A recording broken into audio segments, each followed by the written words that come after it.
Because apparently only 32% of Americans have a household budget. And that's not because they're bad with money. Most Americans don't budget because they weren't given the 7 simple phases to starting their first budget. Phase 1, your income reality check. When you first approach the world of budgeting, you first need to know what you're working with. And that, of course, is analyzing your income. For most of us, we have a ballpark amount of money that we make each month, but really, we're just taking our salary and dividing that by 12 and calling that our monthly income. In reality, if you want to create a budget that reflects your real life, you have to work with your take-home pay, not your gross pay, not what's on your offer letter, but the actual dollar amount that hits your checking account every single month. Unfortunately, research shows that 42% of Americans don't check their checking account. It's literally in the name, checking account. And the reason they don't do that is because of fear. So what does this first phase look like? It could look like you cracking open that bank account on your online app and seeing what deposits have actually hit your checking account. If you have a fixed paycheck, something that comes in bi-weekly or monthly, and it stays pretty consistent, then this step is pretty easy for you. If you have an irregular income that's inconsistent, then I would take the low average of the past 3 months and consider that the income you're working with. You'll know that at least you'll make this amount or are very likely to make this amount because this is the low average. Phase 2, your debt assessment. Addressing your debts or what you owe is really important right off the bat. If you feel anxious by the fact that you have debt, then you're probably feeling even more anxious if you don't know how much that debt is worth. The Federal Reserve reports that the average American household has $155,000 of household debt. Now that sounds like a lot, and probably the reason is because most people underestimate the amount of debt they actually have. I remember when I was graduating college, my peers were just so excited that they were getting their first salary job, and they would go out and treat themselves to brand new cars and sign up for this new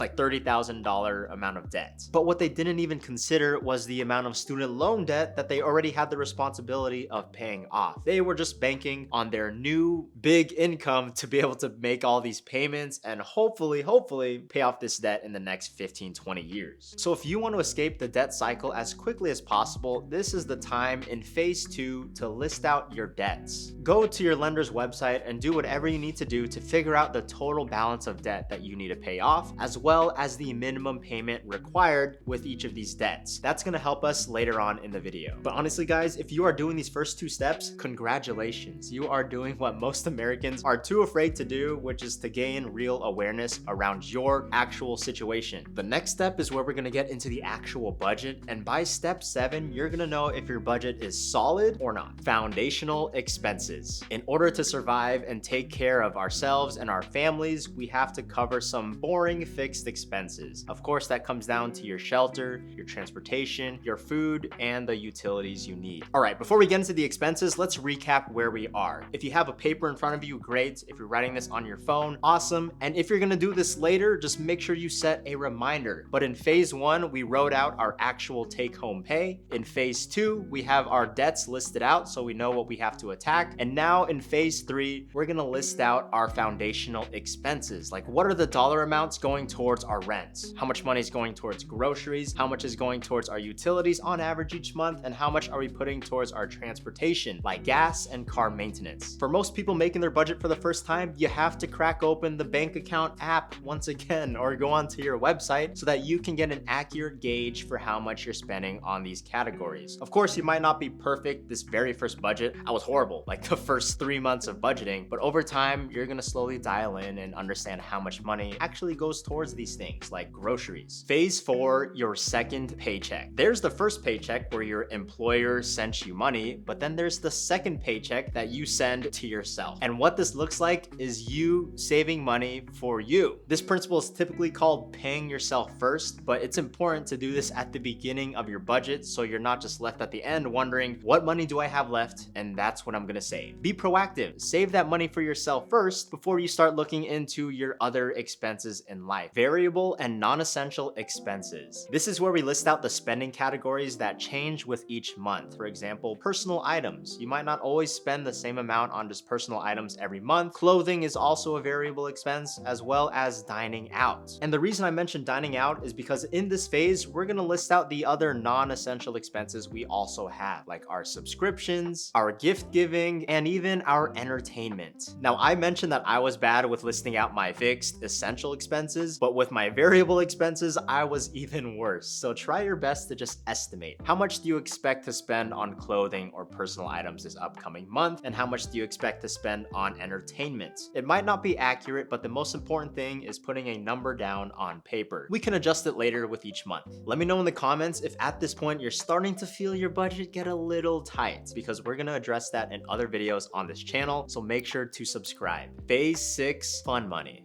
Even if you're on the grind and paying off debt or building your first emergency fund, it's important to remember that you're a human as well too. And if we try to just fully constrict ourselves and tell us we're never spending any money for fun, then this can easily burn you out. So that's why I find it really important. It doesn't have to be a lot, but set aside just some money to go towards fun. It doesn't have to be a movie night. It can literally be a picnic and you're just setting aside some money for some crackers and cheese. Or it could be a beach trip where you set aside some gas to go make that happen. Honestly, guys, the purpose of a budget is not to restrict your life, but it's to give yourself permission to spend money and save money without any guilt. I remember back in the day when I didn't have a budget, I would just feel guilty every time I spent money, even if I was out with friends and we were going out to eat, or even if it came down to buying a new pair of pants that I actually just needed. Because I didn't have my income written down, I didn't have my essential expenses written down, I always thought that I was overspending or just putting money towards something I don't need. But guys, when you make a budget, you can set aside money for the things you just want. And if you want big things, things that require a lot of money to buy, then this is where phase 7 comes in. Future you funds. Another way to put this are sinking funds. It's the money you set aside for a big purchase in the future, but you break it up into small savings with each and every month. For example, if I wanted to take a trip to Hawaii next year and I knew I needed $1,200 to pay for that, then I would work backwards and think, how much money do I need to save each and every month to have $1,200 by the time next year hits? Well, if it's exactly 12 months away, I'm gonna need to save exactly $100 every single month so that I'm ready and I have this big ol' Hawaii fund to go towards this trip in a year. Before I wrap up this video, I need to share with you the final phase, because this is what's gonna gauge if your budget is realistic or out of this world, and not in the good way. Zero it out. If you've been writing all this down, it's time to do some basic math. Take that income, that take-home pay, and subtract all those expenses, all those savings, and everywhere your money could possibly be going within the next month. Once you've done all that subtraction, at the very bottom of this equation should be a big fat 0. If it's a negative number, that means you need to cut your expenses somewhere in that non-essential spending category. If the number is positive, then that means you still have more money to budget, so you have extra money left over to go towards your savings, your debt payments,